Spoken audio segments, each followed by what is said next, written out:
नाशिकहून एक बातमी येते। नाशिक रोड भागात असलेल्या गोसावी वाडी चौफुलीवर गोळीबाराची घटना घडली। पान टपरी समोर उभे असलेल्या 32 वर्षीय तरुणावर अज्ञात व्यक्तींनी फायरिंग केलंय। सुमित पगारे याच्यावर जवळून 2 गोळ्या झाडण्यात आल्यात। दोन्ही गोळ्या पोटात लागल्याने सुमित गंभीर जखमी झालेत। जखमीला एका खासगी रुग्णालयात नेलंय आणि सध्या उपचार सुरू असल्याचं समजतंय। जुन्या वादातून हा गोळीबार झाला का याचा पोलीस तपास करतायत।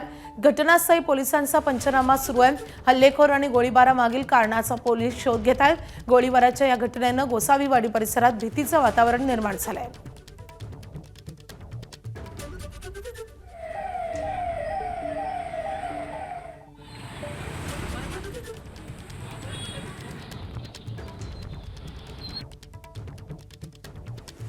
या प्रकरणी महत्त्वाचे अपडेट येते। जखमी असलेल्या तरुणाचा उपचारादरम्यान मृत्यू झालेला आहे।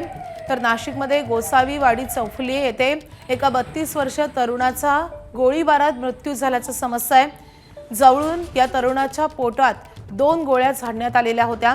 जुन्या वादातून हा सगळा प्रकार घडलाय का याचा तपास सध्या पोलीस करतात। मात्र अत्यंत धक्कादायक अशी घटना आहे।